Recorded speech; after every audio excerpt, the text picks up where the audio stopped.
Bonjour bien-aimés, nous sommes le lundi 14 mai 2018 et le Seigneur m'a donné de vous parler d'un nouveau thème d'enseignement.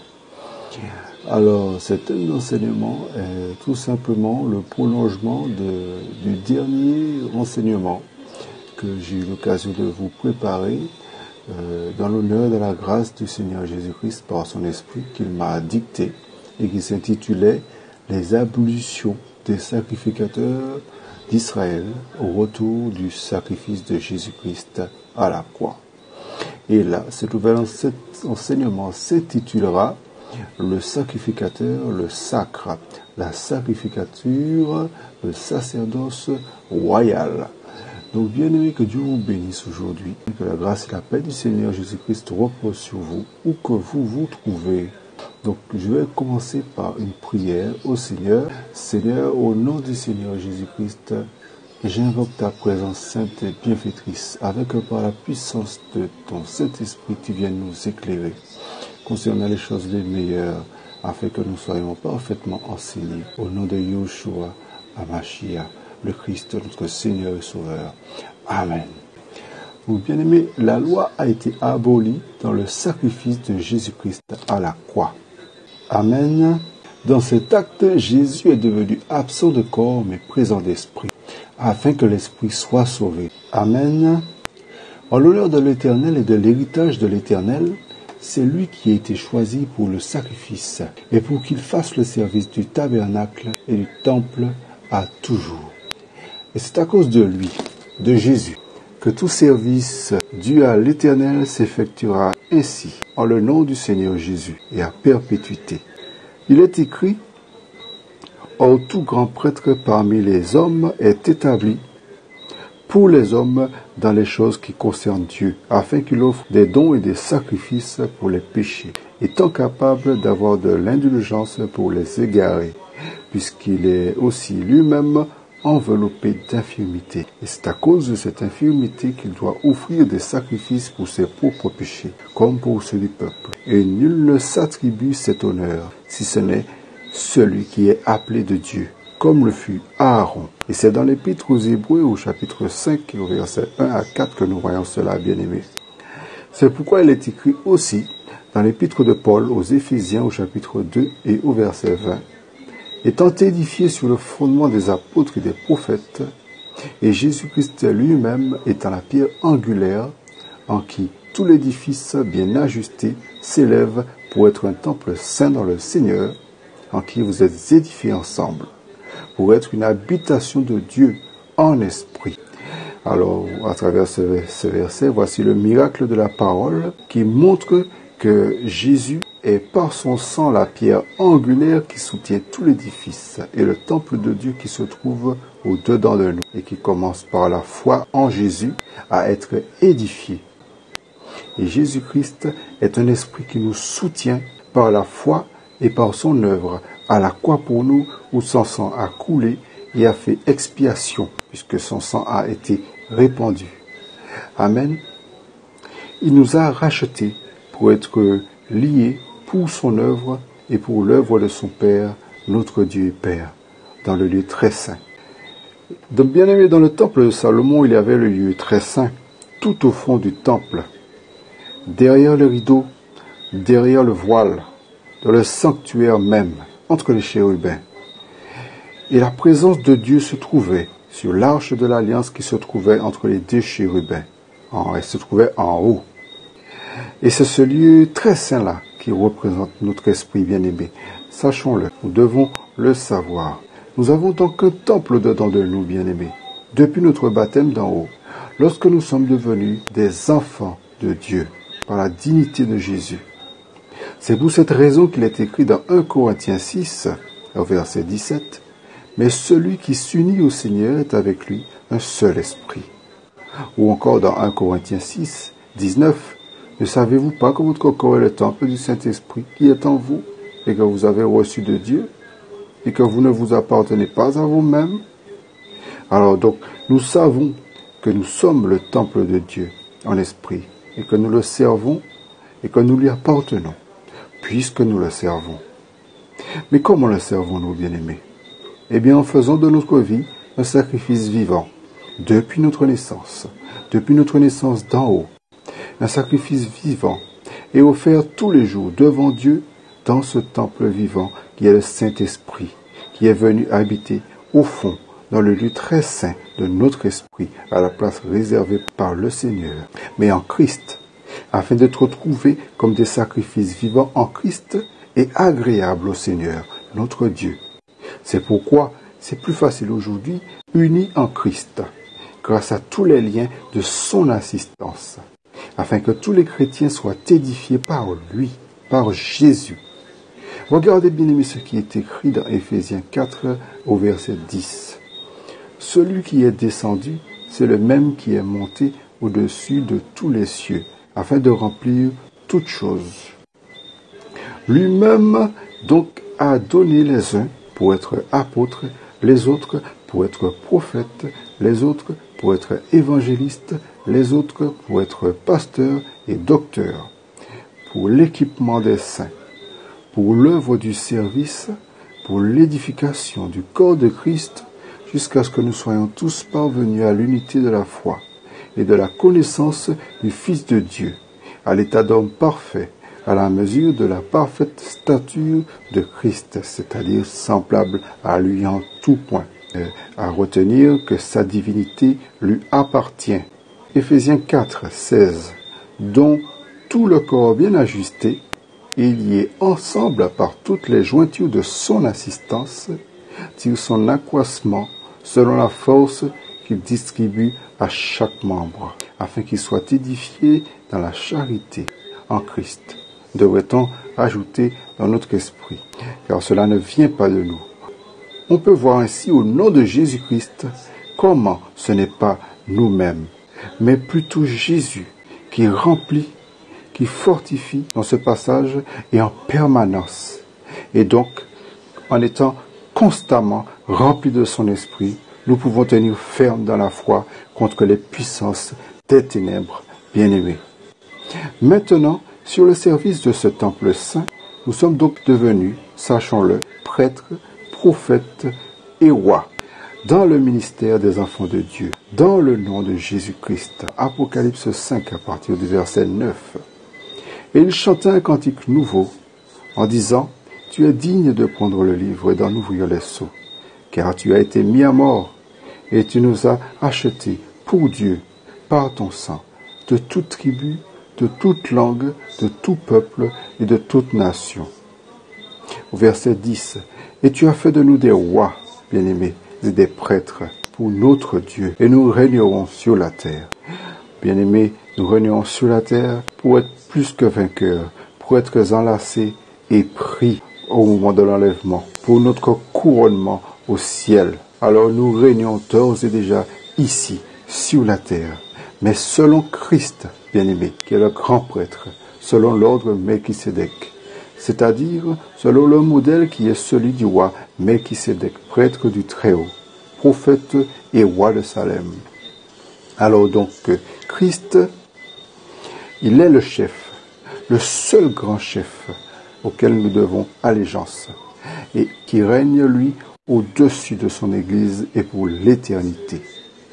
Bien-aimé, il est écrit dans l'épître aux Hébreux au chapitre 5 au verset 5, de même aussi, Christ ne s'est pas glorifié lui-même d'être fait grand prêtre, mais il a été glorifié par celui qui lui a dit, « C'est toi qui es mon fils, je t'ai engendré aujourd'hui. » Comme il lui dit aussi dans un autre endroit, « Tu es prêtre éternellement. » C'est lui qui, pendant les jours de sa chair, a offert, avec de grands cris et des larmes, des prières et des supplications, à celui qui pouvait le sauver de la mort.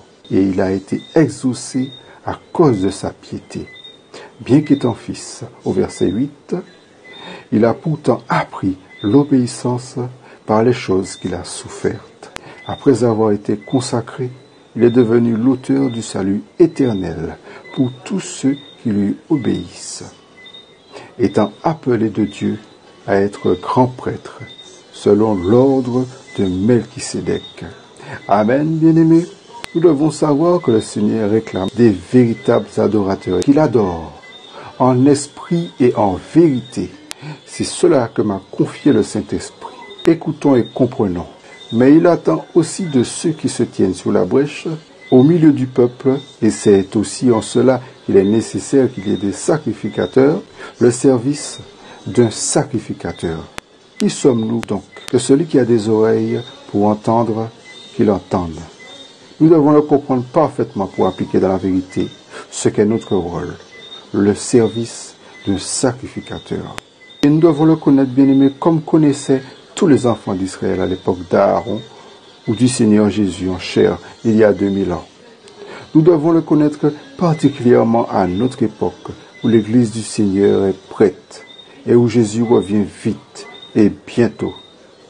Au verset 1er de ce même chapitre de l'Épître aux Hébreux, il est encore fait mention du Seigneur Jésus-Christ, mais d'une manière plus précieuse encore concernant justement son titre, son sacerdoce divin, son sacerdoce royal, c'est-à-dire celui de grand prêtre, élevé en dignité auprès de Dieu, et d'un tel esprit de service qu'il doit avoir constamment et pour nous inspirer aussi.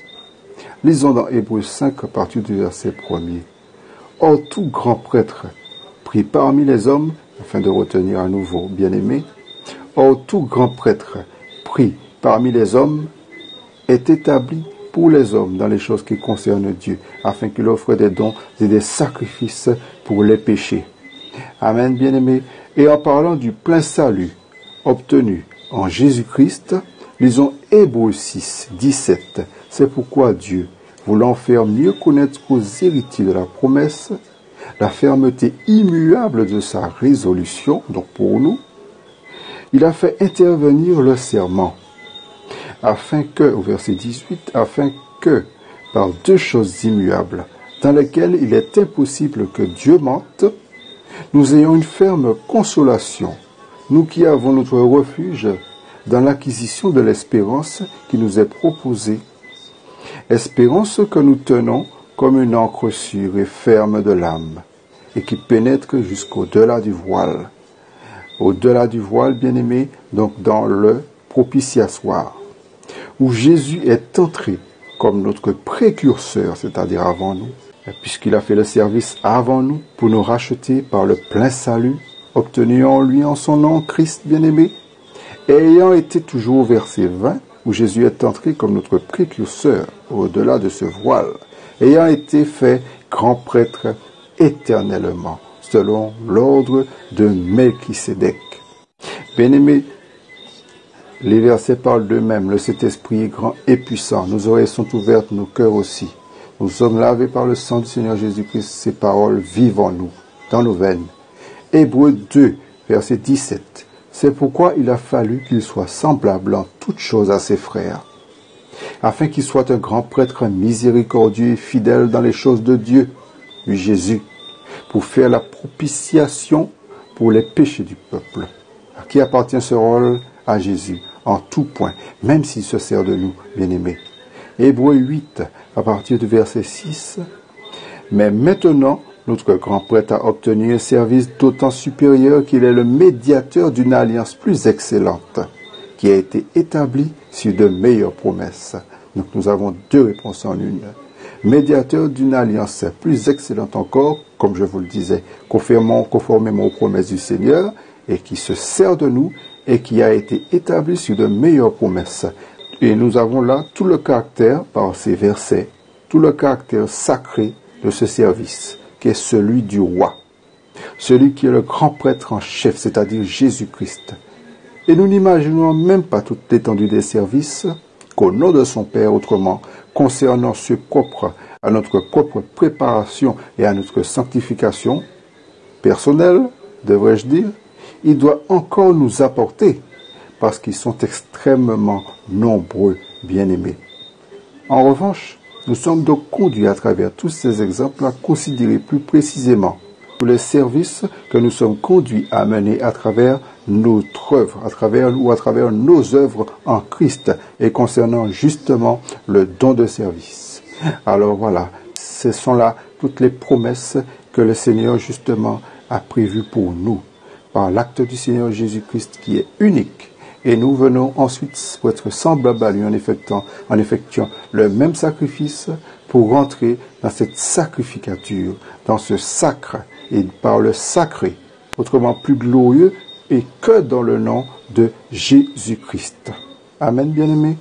Et bien sûr, cette œuvre de sacrificature, englobant l'ensemble de notre propre vie de sanctifié, revêt préalablement, tout comme le Seigneur, un esprit d'amour et de paix et de charité qui sera offert tous les jours à Dieu dans nos vies propres, et aussi offert pour Dieu ou de sa part aux autres dans la marche pratique par l'Esprit. Voici une offrande, voici une sacrificature dans l'obéissance, puis à travers l'exercice de tous les ministères de la vie chrétienne, c'est-à-dire de guérison, d'intercession, de prière, etc.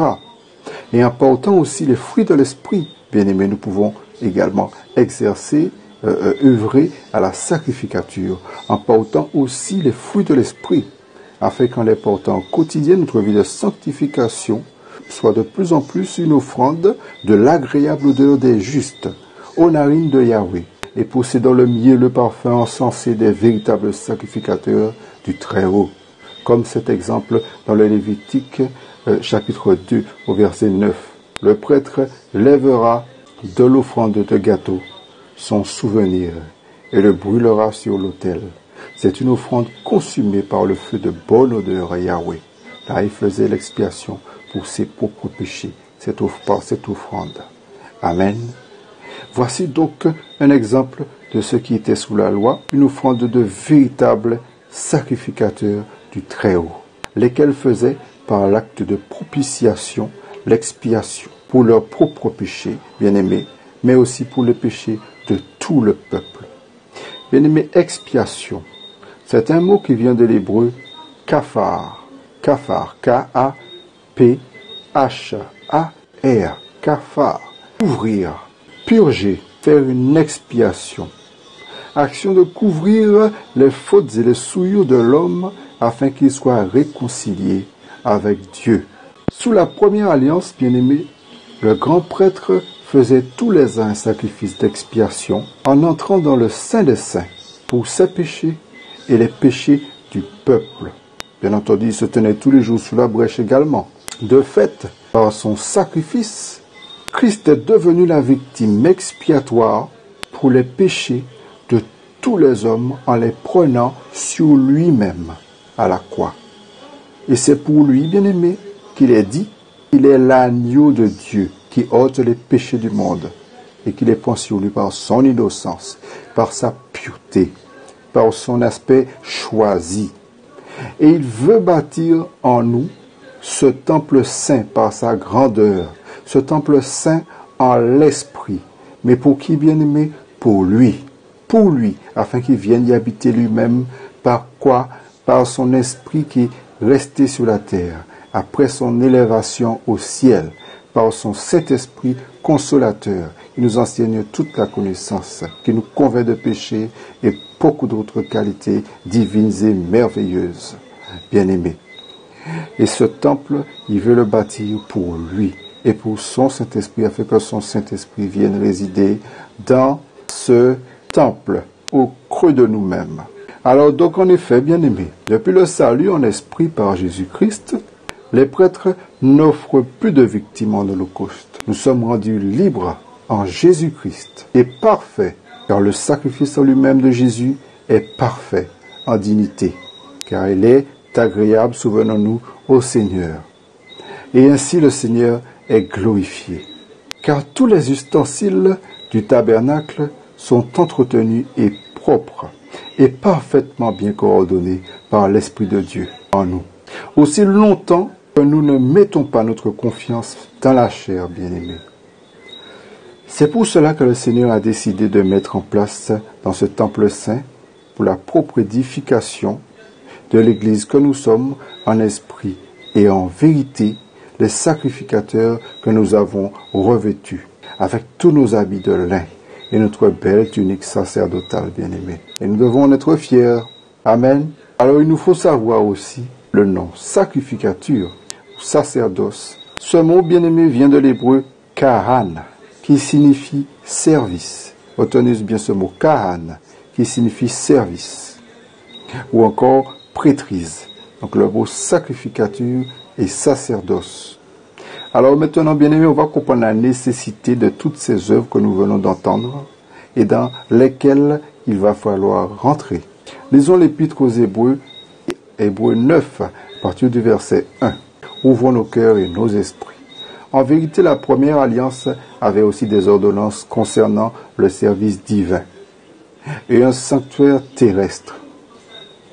Car il fut construit un premier tabernacle appelé le lieu saint, dans lequel était le chandelier et la table et les pains de proposition à Yahweh. Et après le second voile était le tabernacle, appelé le Saint des Saints, au fond, ayant un encensoir d'or et l'arche de l'Alliance, entièrement couverte d'or tout autour, dans laquelle était le vase d'or où était la manne qui avait été recueillie dans le désert, qui avait été ordonné par Moïse, suivant l'ordre de Yahweh, de conserver en souvenir, et la verge d'Aaron qui avait fleuri, et les tables de l'alliance de Moïse, que Moïse a reçues sur le mont Sinaï. Et au-dessus de l'arche étaient les chérubins, dont les ailes se rejoignaient au-dessus de l'arche de l'alliance. Et au-dessus de l'arche étaient les chérubins de la gloire, et au-dessus desquels était la nuée donc, qui représentait la gloire de Yahweh dans le temple, couvrant de leur ombre le propitiatoire, donc de leurs ailes. Ça n'était pas le moment de parler en détail là-dessus. Or, ces choses, au verset 6, étant ainsi disposées, les prêtres qui font le service entrent en tout temps dans le premier tabernacle. Je reprends. Or, ces choses étant ainsi disposées, tout en ordre, comme je viens de vous le dire, les prêtres qui font le service rentrent en tout temps, donc vont et viennent, dans le premier tabernacle pour effectuer le service de Yahweh constamment en tant que prêtre sacrificateur pur et saint. En tout temps, bien qu'ils effectuaient une fois l'an l'expiation pour leurs propres péchés et également pour les péchés de tout le peuple. Alors, comme petite précision que je venais encore vous rajouter par ce verset 6 d'Hébreux 9, eh bien, il faut savoir qu'ils se tiennent également sur la brèche toute l'année pour le peuple, pour répandre des libations de prière devant l'Éternel, offrir des offrandes d'encens, de pain de proposition au Seigneur, afin de faire l'expiation en tout temps ou pour quelle que soit la demande, urgente ou non. Amen, bien-aimés. Or, ces choses étant ainsi disposées en ordre, les prêtres qui font le service entrent en tout temps dans le premier tabernacle. Mais seul le grand prêtre entre dans le second une fois par an, non pour y apporter du sang qu'il offre pour lui-même et pour les péchés du peuple. Le Saint-Esprit faisant connaître par là que le chemin du Saint des Saints n'était pas encore manifesté. Nous sommes dans Hébreux, bien-aimés. Tandis que le premier tabernacle était encore debout. Alors je reprends le verset 8. Le Saint-Esprit faisant connaître par là que le chemin du Saint des Saints n'était pas encore manifesté, tandis que le premier tabernacle était encore debout, lequel était une figure destinée pour le temps présent, durant lequel étaient offerts des offrandes et des sacrifices qui ne pouvaient pas sanctifier la conscience de celui qui faisait le service. Verset 10. Ordonné seulement en aliments et en breuvage et en diverses ablutions et en des cérémonies charnelles jusqu'au temps de la réforme. Mais Christ est venu comme grand prêtre des bonnes choses à venir.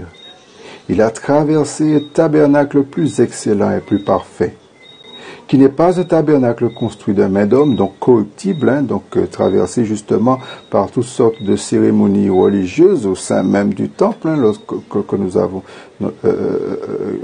que nous pouvons le retrouver dans la parole. À plusieurs reprises, le temple a été donc souillé. Il a traversé un tabernacle plus excellent et plus parfait, et qui n'est pas un tabernacle construit de main d'homme, c'est-à-dire qui n'est pas de cette création. Au verset 12, « Et il est entré une fois pour toutes dans le Saint des Saints, non avec le sang des veaux et des boucs, mais avec son propre sang, après avoir obtenu une rédemption éternelle. Et après avoir également ouvert, bien-aimés, les portes du salut éternel pour tout homme. Car si le sang des taureaux et des boucs et la cendre de la génisse répandue sur ceux qui sont souillés sanctifie et procure la pureté de la chair, combien plus le sang de Christ qui par l'Esprit éternel s'est offert lui-même à Dieu sans tache, purifiera-t-il votre conscience des œuvres mortes pour servir le Dieu vivant et vivant, bien-aimé, n'est-ce pas? Alors verset 15, c'est pourquoi il est le médiateur de la nouvelle alliance, afin que, la mort étant intervenue pour la rançon des transgressions commises sous la première alliance, ceux qui ont été appelés reçoivent l'héritage éternel qui leur a été promis. Car là où il y a un testament, il est nécessaire que la mort du testateur soit donc constatée. Car c'est par la mort du testateur qu'un testament est valable, puisqu'il n'y a aucune force tant que le testateur est en vie. Donc le remplacement s'effectue donc par Christ. C'est pourquoi la première alliance elle-même n'a pas été confirmée sans le sang. Car Moïse, après avoir prononcé devant tout le peuple tous les commandements de la loi, prit le sang des veaux et des boucs avec de l'eau et de la laine écarlate et de l'hysope, et il en fit l'aspersion sur le livre et sur tout le peuple en disant, « Ceci est le sang de l'alliance que Dieu vous a ordonné d'observer. » Puis il fit aussi l'aspersion avec du sang sur le tabernacle et sur tous les ustensiles du service. Et presque toutes choses selon la loi sont purifiées par le sang. Et sans effusion de sang, il n'y a pas de pardon des péchés. Et sans effusion de sang, il n'y a pas de pardon des péchés. Il a donc fallu que les choses qui représentaient celles qui sont aux cieux soient purifiées par de telles choses, mais que les célestes le soient par des sacrifices plus excellents que cela. Car Christ n'est pas entré dans un sanctuaire fait de main d'homme, et qui n'était que la figure du véritable, mais il est entré dans le ciel même, afin de comparaître maintenant pour nous devant la face de Dieu, comme avocat auprès du Père, n'est-ce pas? Amen, de la face de Dieu. Au verset 25, et ce n'est pas pour souffrir lui-même plusieurs fois qu'il y est entré, ainsi que le grand prêtre entre dans le Saint des Saints chaque année avec un autre sang. Autrement, il aurait fallu qu'il ait souffert plusieurs fois depuis la création du monde. Or, cela était possible, nous savons bien. Mais maintenant, à l'achèvement des âges, il a apparu une seule fois pour l'abolition du péché par son sacrifice. Donc, maintenant, à l'achèvement des âges, ça veut dire après qu'il soit venu et qu'il ait aboli donc les lois, et non pas la loi. Amen, bien-aimé, après qu'il soit donc venu abolir les lois. Et ce Nouveau Testament, dans lequel nous pouvons dire littéralement que nous nous trouvons jusqu'au retour du Seigneur Jésus-Christ, qui manifestera encore l'achèvement d'un temps des temps, car il existe donc plusieurs temps. Il a pas une seule fois pour l'abolition du péché par son sacrifice, au verset 27, et comme il est réservé aux humains de mourir une seule fois, et après cela vient le jugement, de même aussi Christ qui s'est offert une seule fois pour ôter les péchés de plusieurs, apparaîtra sans péché une seconde fois à ceux qui l'attendent pour le salut, pour son retour, bien-aimé. Amen. Alors bon, maintenant, bien-aimé, nous avons tout vu et nous comprenons exactement quel est le rôle du Seigneur Jésus-Christ et quelle est notre position en lui. après avoir correctement ouvert nos yeux, nos oreilles et nos cœurs. Alors maintenant, nous savons tout cela. Prenons le temps de bien nous préparer pour accueillir le Saint-Esprit, l'Esprit de Jésus-Christ. Alors bien entendu, bien-aimés, préalablement dans les cœurs et dans les esprits, mais le Saint-Esprit m'a conduit à préparer cet enseignement d'une façon encore spécifique, conformément au dernier, afin de rappeler certains points importants. Alors cette préparation préalable, elle se fait comme les sacrificateurs à l'époque, dans leur cœur et dans leur esprit, mais aussi par une sainte doctrine, par une autre sainte doctrine, par un autre Dieu. C'est toujours la même doctrine dans le Seigneur, mais par cette sainte doctrine et qui est aussi une sainte pratique qui consiste à se préparer le corps à travers les ablutions comme les prêtres sacrificateurs à l'époque, comme Aaron ou autres. Amen. Il y a des conditions précises à remplir et c'est un ordre du Seigneur Jésus. Jésus nous dit, bien-aimés, car là je vous prophétise, que toute personne qui s'approche de Dieu pour prendre son esprit et pour pouvoir le servir par la suite, doit systématiquement être trouvé neuf. Quand je dis neuf, c'est comme un sous-neuf, bien-aimé. À ses yeux, pour pouvoir s'approcher de lui, pour pouvoir le servir, quelquefois, lorsque cela est possible. Je dis bien quelquefois parce que cet agrès ne s'applique pas lorsque la femme n'est pas pure, mais impure. Au contraire, lorsque c'est le cas, au nom de Jésus, le Seigneur conseille de se tenir à l'écart des œuvres et pour se purifier. Et évidemment, si elle ne travaille pas, qu'elle demeure à sa maison. Il précise aussi que si elle désire parler à son Père qui se trouve dans le secret, qu'elle le fasse rapidement dans sa chambre. C'est une digne et sainte attitude, soumise au nom du Seigneur Jésus-Christ, bien-aimé. Cela est important et cela est un message du Seigneur Jésus-Christ lui-même.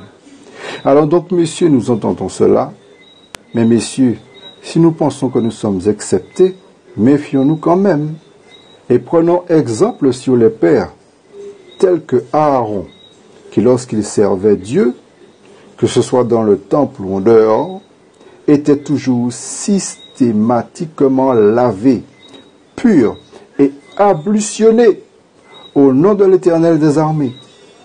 D'ailleurs, ils étaient tous purs, bien-aimés.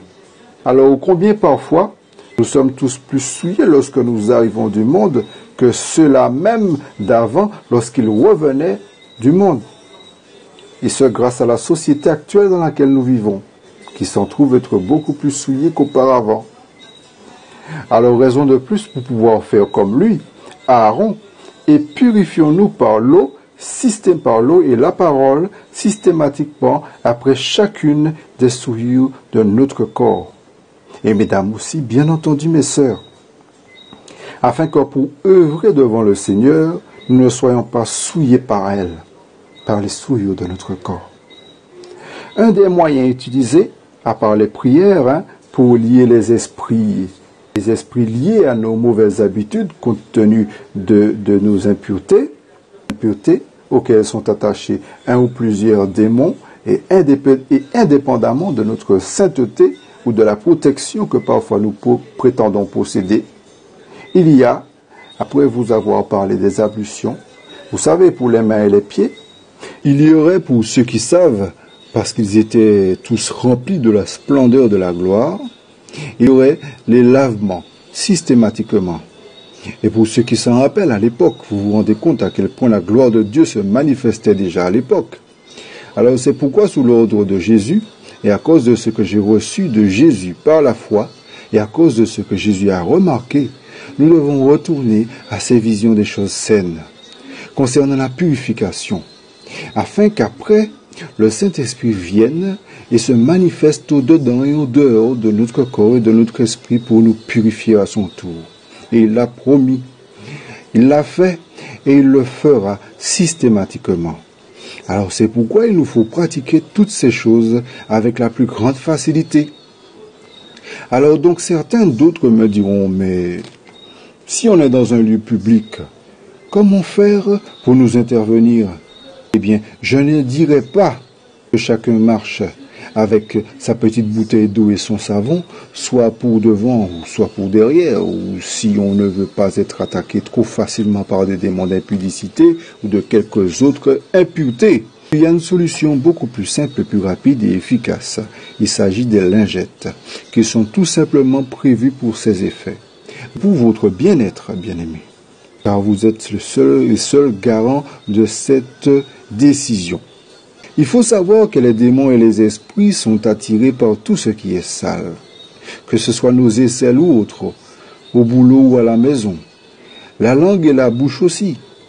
Une fois que nous sommes pris en chasse et que le Seigneur nous montre le problème et que nous les lions, eh bien ils sont liés. Mais sinon, n'oublions pas que nous serons pourchassés. Si nous avons reçu cet esprit d'adoption, il faut savoir aussi que c'est pour notre confort prévu à l'origine par le Seigneur, mais pour plaire et lui obéir à sa volonté et qu'il nous fait savoir par ce message. Bon, eh bien alors maintenant que nous avons reçu encore précisément, bien aimé, toutes ces choses une dernière fois, prions le Père pour qu'il nous accorde cela à travers de la sanctification, afin que nous soyons délivrés pour pouvoir entrer parfaitement libres dans les œuvres de service, dans le Seigneur. Amen. Gloire à Dieu, à l'Éternel. Seigneur, bénis-nous, donne-nous la grâce de pouvoir entrer dans tes œuvres, toujours de plus en plus grande, dans cette sanctification pure et sainte. Seigneur, préalable à ton retour, afin que nous soyons vraiment présentés devant toi sans tache ni ride, et prêts pour un service éternel, avec un esprit qui ne se veut ni souiller ni corrompre. Au nom du Seigneur Jésus-Christ de Nazareth, Seigneur, remplis-nous toujours de ton esprit, afin que notre corps et notre esprit aussi soient lavés dans le sang de Jésus-Christ de Nazareth, dans le nom du Seigneur Jésus-Christ de Nazareth, Seigneur. Amen. Merci pour ta gloire. Merci pour tes messages parfaits et glorieux, Seigneur.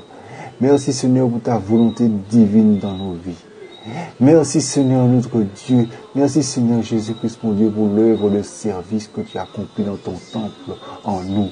Aide-nous à ne pas rentrer dans la chair, Seigneur, mais à toujours marcher par ton esprit, afin de toujours garder, Seigneur, comme le faisaient les prêtres, les ustensiles parfaitement huilés et en place, Seigneur, huilés de l'onction sainte du Saint-Esprit et prêts pour l'usage. Seigneur, garde-nous, Seigneur Jésus, sous l'aspersion de ton sang. Et Seigneur Jésus-Christ, ça fait que nous soyons toujours sous cet esprit de pureté, dans cet état de pureté, Seigneur Jésus-Christ de Nazareth, Seigneur, toujours propre à recevoir tout enseignement. Merci, Père éternel Dieu. Amen. Gloire à toi, viens purifier nos cœurs, Seigneur. Amen.